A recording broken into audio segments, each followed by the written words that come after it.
Muy buenas tardes, bienvenidos un día más a Todo es Geopolítica, bienvenidos al programa en el que contamos, repasamos y analizamos todo lo que pasa, todo lo que sucede en el tablero geopolítico con un nombre propio, con un Donald Trump que golpea a México y a Canadá, pendientes del contraataque en los próximos minutos, palabras por parte de Claudia Sheinbaum y también de sus amenazas a Europa, a Reino Unido. Por cierto, hablando de Europa, hoy tenemos reunión de emergencia, los principales líderes europeos reunidos muy cerca de Bruselas, discutiendo qué hacer en materia de defensa y sobre todo cómo responder al presidente de Estados Unidos, un Donald Trump que también, según informaba la agencia Reuters en las últimas horas, se va a reunir con el presidente ruso, se va a reunir con Vladimir Putin y ya empezamos a conocer algunos detalles. Se sabe que Emiratos Árabes Unidos o Arabia Saudí podrían ser precisamente los lugares que acojan esta cita, esta reunión clave para determinar el futuro de la guerra en Ucrania. Precisamente, vamos a empezar con últimas horas, vamos a empezar mirando a Donald Trump, el presidente de Estados Unidos, que hablaba de la situación en torno a Ucrania. Afirmaba este domingo que las conversaciones con Ucrania y Rusia van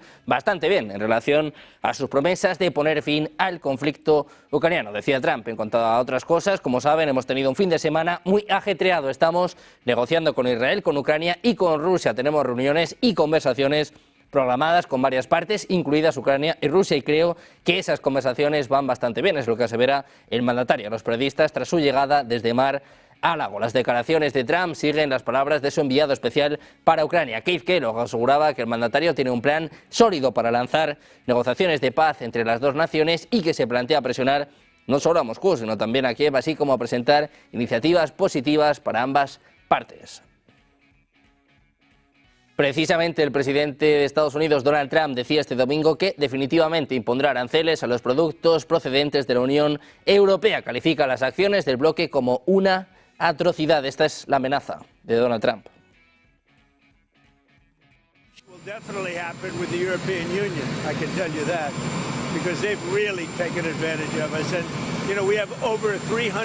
En respuesta a la pregunta sobre si planea aplicar aranceles a los productos provenientes de Reino Unido, Trump arremetía contra Bruselas. Decía, puede que suceda con eso, pero definitivamente sucederá con la Unión Europea. Puedo decirles que se han aprovechado realmente. Ya sabes, tenemos un déficit de más de 300.000 millones de dólares. El presidente de Estados Unidos, Donald Trump, primero golpea a México, luego a Canadá, también a China. El próximo objetivo es Europa. Precisamente hablamos de México y de Canadá. La presidenta mexicana Claudia Sheinbaum decía este domingo que la imposición de aranceles del 25% por parte del gobierno de Donald Trump tendrá un grave impacto en las economías de Estados Unidos y de México. Está previsto que en los próximos minutos hable precisamente sobre la conversación con Donald Trump y sobre todo lance su contraataque, su respuesta a los aranceles del presidente de Estados Unidos. En apenas unos minutos dará detalles sobre el plan B de México para contrarrestar los efectos de la medida anunciada por parte de Donald Trump. También hablaba Canadá. Justin Trudeau decía que tomará represalias contra los nuevos aranceles de Trump, con gravámenes del 25%, una serie de importaciones de Estados Unidos. Por cierto, Trump también anunciaba hace escasos minutos conversaciones con el primer ministro canadiense, con Justin Trudeau. Les propongo que esperemos la respuesta del presidente Trump a nuestra propuesta.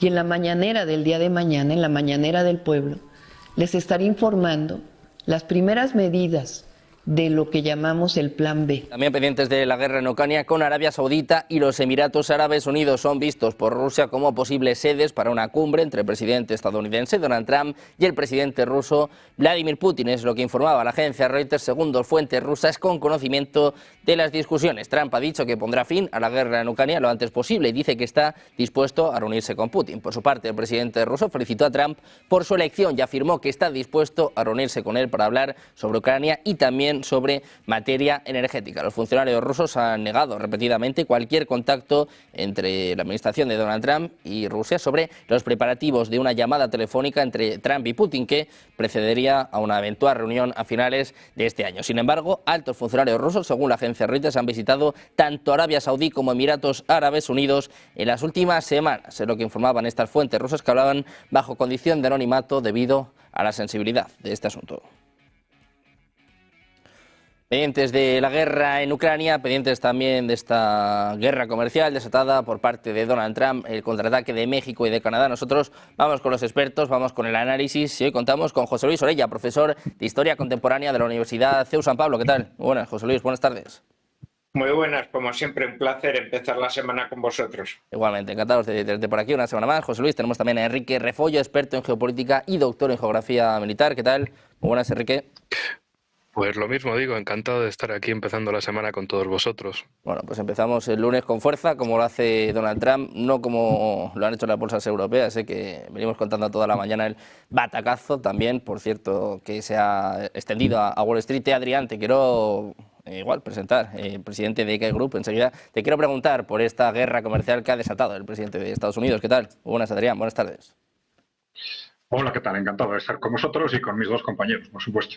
Bueno, pues respondo entonces, ¿no? Cuéntanos, sí, ¿cómo ves esta guerra comercial? Amenazaba Donald Trump y al final ha golpeado. Además, parece que no es el último. Sobre todo, si os parece, ponemos el foco en Europa con esta reunión de emergencia de los principales líderes europeos, algunos respondiendo a Donald Trump, otros poniéndose de perfil. Parece que el pánico se ha desatado ya no solo en México y en Canadá, sino también en Europa, Adrián.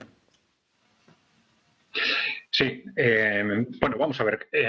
Yo creo que los análisis que se están haciendo en general sobre estas actuaciones de Donald Trump son excesivamente simples, ¿no? Se oyen con excesiva facilidad aludir a que Trump, bueno, no se ha dado cuenta de que va a haber respuesta a las medidas que tome. Por supuesto que sabe que va a haber respuesta.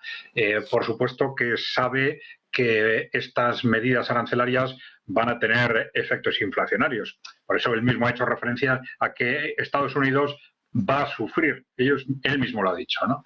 Bueno, pero está claro que yendo al fondo de la cuestión tenemos por un lado un posicionamiento conceptual dentro de ese hacer a América grande otra vez, que engancha, y esto tiene también relación con esas apelaciones históricas que suele hacer Donald Trump a Estados Unidos de fines del siglo XIX, engancha con lo que fue el gran proceso de industrialización de Estados Unidos, que se basó precisamente en la imposición de aranceles, ¿no? Imposición de aranceles que en aquel momento se establecían frente a la industria británica, que fue un proceso en el que actuaron de forma similar Estados Unidos por un lado y Alemania por el otro, para defender sus industrias nacientes frente a una industria británica pues claramente defensora del libre comercio. Y entonces estas teorías proteccionistas se desarrollaron en Estados Unidos y Alemania como una forma de defender su industria naciente. Algo que es una relación habitual, es decir, que las grandes potencias tecnológicas defiendan el libre comercio internacional y que los países más débiles defiendan el proteccionismo. ¿Y qué ocurre? Pues que Estados Unidos se ha debilitado sistemáticamente durante las últimas décadas. Entonces, en ese sentido, hay una lógica conceptual evidente en todo esto, ¿no? Es decir, el que están viendo un Estados Unidos extraordinariamente debilitado, y entonces su planteamiento es frente a, digamos, los ámbitos globalistas de Estados Unidos y de Occidente, que nos estaban intentando mantener a toda costa en la dinámica anterior como policías del mundo, pero olvidándose de que Estados Unidos está cada vez peor. Vamos a intentar reindustrializar Estados Unidos, aunque sea de una forma, pues un tanto, bueno, pues ahí es el estilo de Trump, ¿no? Contradictoria, agresiva, etcétera, ¿no? Entonces, bueno, está claro que hay un objetivo de imposición de aduanas a todo el mundo, un objetivo de relanzamiento de su industria de una forma o de otra, adoptando todo tipo de medidas, de recortes presupuestarios, arancelarios, pero es, digamos, una dinámica que ellos probablemente consideran de vida o muerte para su economía, ¿no? Entonces, ¿esto quiere decir que esta estrategia va a salir bien? Bueno, esta es otra cuestión, porque, claro, los aranceles son una medida que algunos también con excesiva simpleza en muchos titulares y artículos de comentaristas se hace referencia al retraso que supone introducir medidas arancelarias. Bueno, retraso sí o retraso no. Esto hay que decirlo muy claro. Para muchos países introducir ciertas medidas arancelarias pues tener toda la lógica económica del mundo, ¿no? Bueno, la cuestión ¿cuál es? Que esas medidas arancelarias tienen que ser un instrumento, en principio, preferiblemente temporal, con el fin de permitir reaccionar a tu industria, ¿no? A tu industria en el sector afectado por esos aranceles. Entonces sabes que esto lógicamente va a tener un efecto inflacionario, pero ese inflacionario se tiene que compensar con una revitalización de tu industria y para eso tienes que tener planes sectoriales muy bien orientados para conseguir ese efecto. Claro, es más discutible que medidas arancelarias tan generalizadas puedan conseguir un efecto revitalizador de la estructura productiva de Estados Unidos suficiente, ¿no? Como ellos están esperando. Pero yo creo que esto hay que interpretarlo como una medida desesperada de la economía de Estados Unidos frente a un proceso de desindustrialización gravísimo que les está llevando a déficits comerciales y también déficits presupuestarios crecientes que no sabían cómo resolver y que al final pues están tomando este tipo de medidas como lo único que les puede salvar. Yo creo que prescindir de este análisis es absurdo y hay que entender cómo Trump en este sentido está representando de una forma pues a veces grotesca, etcétera, pero está representando esta reacción, vamos a decir, extrema o de salvar al país en último término que muy probablemente se le está pidiendo de amplios sectores de la economía de Estados Unidos, ¿no? Bueno, pues pendientes de si Donald Trump es o no un salvador, de también cómo va a ser la respuesta, cómo va a ser el contraataque. De momento, por parte de México y de Canadá, China también, por cierto, hablaba a la Organización Mundial del Comercio, bueno, pues pidiendo algún tipo de amparo. Enrique, te quiero preguntar por esto, por esta guerra comercial que ha desatado Donald Trump y que tiene pinta de que acaba de empezar, tiene pinta de que esto va para largo. Bien. Pues sí, efectivamente, esto va para largo. Por ejemplo, estaba viendo ciertos medios trampistas en Estados Unidos y otro de los mensajes que están impulsando últimamente es el tema de las remesas de extranjeros en Estados Unidos. Por ejemplo, lo que básicamente señalan es que el último año 138.000 millones de dólares fueron sacados, según su visión, de Estados Unidos y enviados a otros países. Y de aquí dicen, oye, ¿y si le ponemos un arancel del 99% a las remesas y que el dinero que se hace en Estados Unidos se quede en Estados Unidos? Es decir, esto como mensaje que se nota que va a ser el futuro de las trifulcas que se vayan a sacar de la manga. Por otro lado, también hay que recordar un dato clave de estos últimos días y es que Marco Rubio ha ido directamente a hablar con el presidente de panameño y básicamente Panamá pues ha dicho, vale, me bajo de la ruta de la seda, me bajo de la relación con China.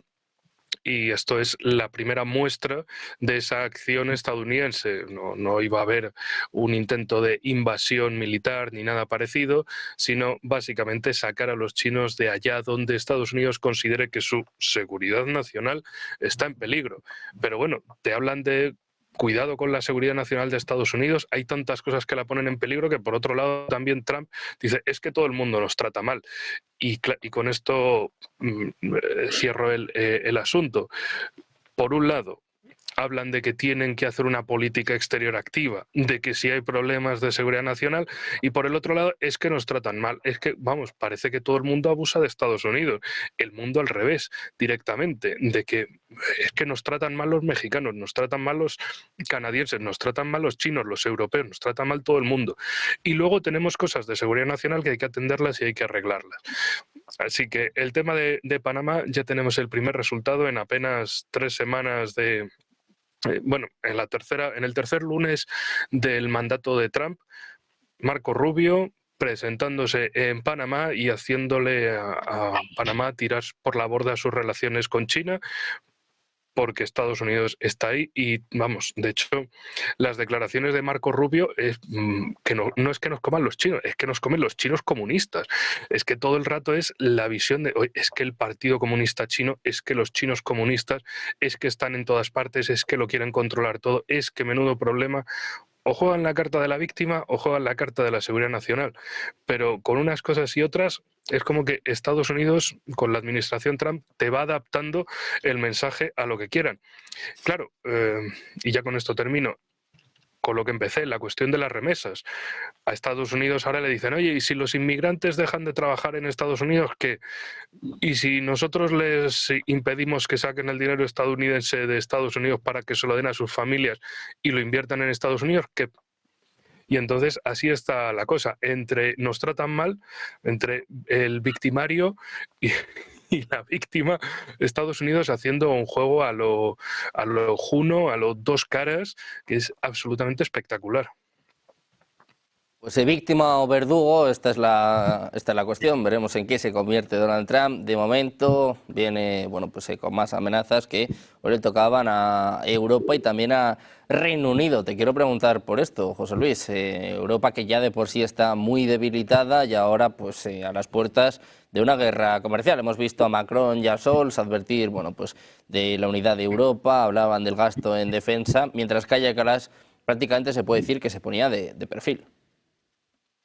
No, claramente. O sea, las medidas de Trump están mostrando esa debilidad que ya tiene la economía estadounidense ante el auge de la República Popular China. Y entonces claramente están marcando el terreno en todos los aspectos para tener unos mercados bien consolidados que exclusivamente y sin competencia puedan alimentar, bueno, ese mantenimiento de la potencia de Estados Unidos en el presente, cuando, bueno, la rivalidad con China cada vez está favoreciendo más el auge de la República Popular China y más con el colchón que le proporciona el bloque de los BRICS, ¿no? En este caso, el tema de Europa hay que vincularlo claramente también con la guerra de Ucrania. ¿Por qué? Porque la guerra de Ucrania ha conseguido dos factores a tener en cuenta. ¿Cuáles son? La desaparición de la Unión Europea como un posible protagonista político, que ante todo el mundo lo veía como el gran caballero blanco, que podía ser el árbitro de muchas situaciones internacionales. Ha desaparecido por completo esa figura.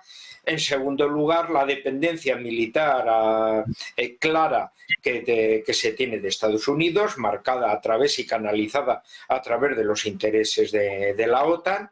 Y luego, en tercer lugar, ya energéticamente, que es quizá la razón principal por la cual estalló un poco todo este conflicto, que es ahora la sustitución de la dependencia energética que teníamos de Rusia y que conseguíamos una cierta autonomía a través de la energía nuclear, pues ahora con el desmantelamiento por las cuestiones del medio ambiente y esencialmente por el corte que se ha producido con el Oriente, bueno, pues ahora somos dependientes claramente de Estados Unidos en todos esos aspectos. Esa gran dependencia a niveles económicos, a niveles militares y nuestra desaparición a nivel político nos plantea ya con el cambio presidencial que se ha desarrollado en Estados Unidos, que no es que nos convirtamos en un aliado de Estados Unidos, que ya hace muchísimo tiempo que dejamos de serlo, sino que pasamos a ser ya un mercado puramente colonial de los productos industriales procedentes de Estados Unidos. Como bien ha dicho Donald Trump, un poco con ese lenguaje más áspero e incluso agresivo, lo que quiere es que Europa le compre los productos. Ya la propia Unión Europea había jerarquizado un poco toda esa producción. Los que tenemos canas, acordémonos de cómo hace 40 años, bueno, de la reconversión industrial por el proceso de integración en la Unión Europea obligó a España no a una modernización de su tecnología, sino a la desaparición de su industria naval, su siderurgia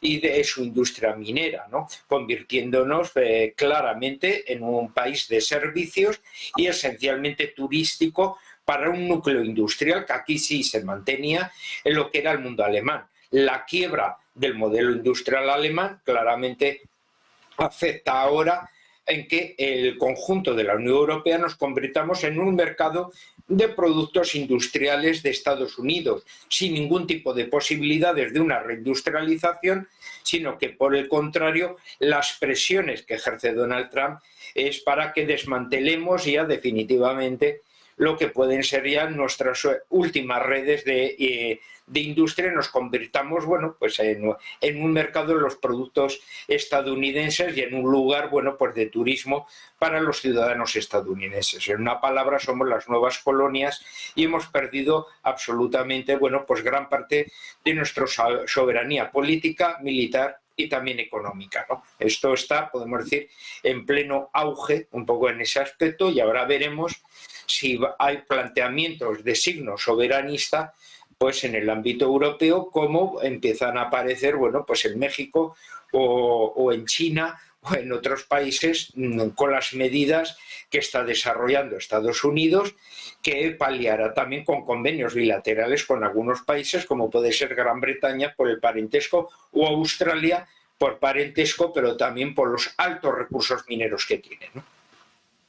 Bueno, pues pendientes de Donald Trump, de sus amenazas, de sus aranceles y de esta guerra comercial que acaba de comenzar y que además ya tiene sus primeros contraataques. Canadá y México han sido los principales focos del presidente de Estados Unidos. Hemos visto ya el contraataque por parte de Canadá, también con aranceles hasta el 25%, de unos 100.000 millones de dólares, y esperamos también en los próximos minutos la respuesta de Claudia Sheinbaum, que ha estado firme desde el principio ante las amenazas de Donald Trump. Hablaba en las últimas horas de cabeza fría y también de un plan B. Te quiero preguntar por esto, Adrián. México y Canadá son los principales afectados en este inicio de guerra comercial, pero también prometen batalla, ¿no? Están hablando de contraataques.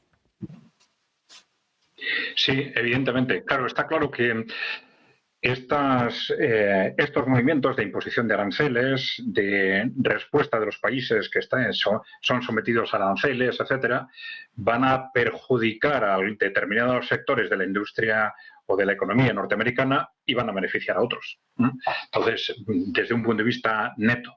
Entonces, está claro que, bueno, de alguna forma esto puede explicar también esa división interna de la economía o de las corporaciones norteamericanas entre los sectores ya en el ámbito ideológico globalistas, por un lado, y los sectores, digamos, más nacionalistas, soberanistas, como se quiera, que en buena parte parece que son los que han apoyado a Donald Trump. Claro, esos sectores globalistas se han beneficiado extraordinariamente de la globalización de los últimos 30 años.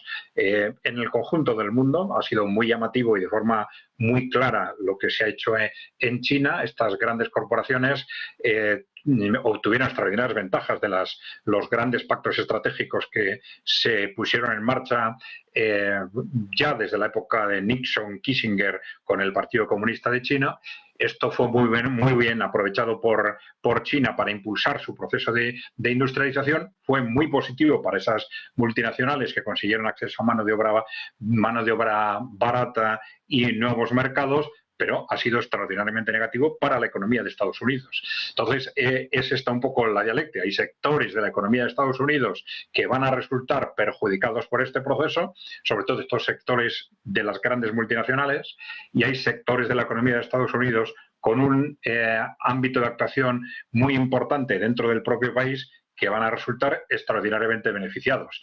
Esto es la dinámica, en principio, a corto plazo. Claro, los aranceles tienen, de cualquier forma, incluso para estos sectores, tienen enormes ventajas a corto plazo porque les protege de competidores externos, pero son peligrosos a largo plazo, en la medida en que si tú, apoyándote en esos aranceles, el resultado es ir perdiendo dinamismo y, por lo tanto, perdiendo competitividad en el ámbito internacional. Lo que tiene que hacer Estados Unidos es aprovechar esos sectores que se benefician de los aranceles para impulsar mecánicas de rápida reindustrialización, de avance productivo, de tal forma que a medio o largo plazo esos aranceles se puedan suavizar y estos sectores puedan competir internacionalmente de forma eficiente con sectores similares en otros países. Pero bueno, en síntesis, sobre lo que me comentabas, esto refleja que probablemente nos encontramos ante dos dinámicas distintas, ya digo, dentro de la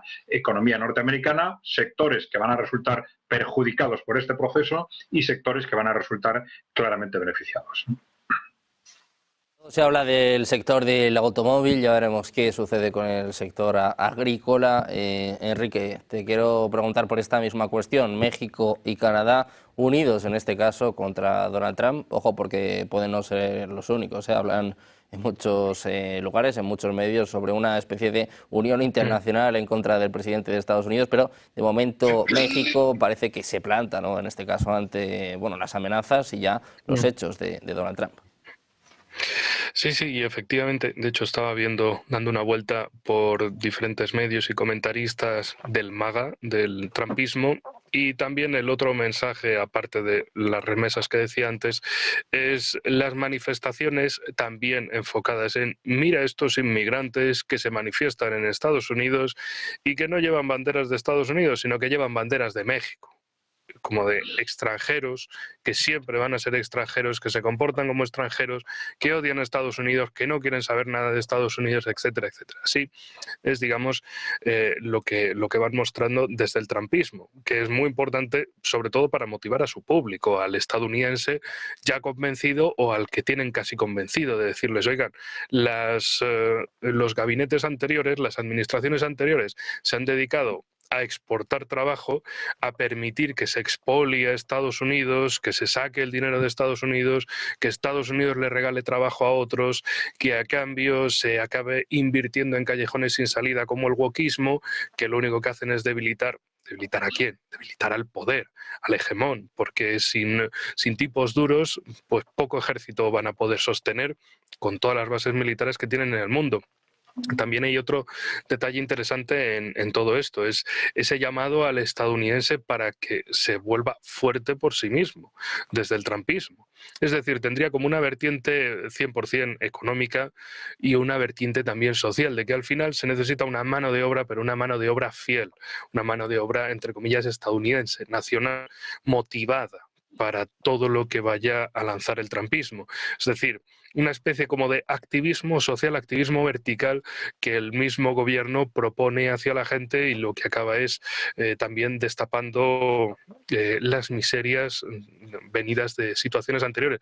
Es muy interesante también que el ariete de Donald Trump, es decir, Elon Musk, ahora haya cargado contra la USAID y que básicamente se haya dedicado a tirar por la borda. Es algo así como un misilazo contra el propio establishment de Estados Unidos, que se dedicaba a formar todas esas organizaciones para funcionar, para poner en marcha las revoluciones de color, los golpes de Estado que no lo parezcan como tal, pero que Estados Unidos siempre acabe teniendo políticos, tenga miembros, tenga dinero en esos temas. Y esto también es como otra manera de hay que reforzar, no es antihegemón, no es que Estados Unidos de repente se vuelva antihegemónico, sino, oigan, todas estas cosas que se habían estado haciendo no eran en favor del poder estadounidense. Ahora hay que quitar todo eso, todo lo que sobra y todo ese dinero, traerlo para una nueva carrera tecnológica, industrial, demográfica también, científica de Estados Unidos. Y es, bueno, por lo menos interesante ver cómo ellos lo están planteando desde allí, desde ese trumpismo, que no es simplemente Trump y cuatro más, sino que realmente tienen una serie de elementos, de pensadores, de analistas, de periodistas que crecen cada vez más y que, bueno, resulta que después de haber tirado toda la maralla, toda la cartelería woke, de repente se encuentran ante la realidad, y es que como digo, se intentan poner tanto como víctimas y verdugos, de víctimas de los gobiernos anteriores, y bueno, también que cuando hay que aplicar la fuerza, oye, hay que ir a aplicarla. Y con esto termino, porque también otra de las cosas con las que están presionando a México es con el tema de los narcos, que sí, ya lo hemos dicho en semanas anteriores, pero es un pasito más y un pasito más.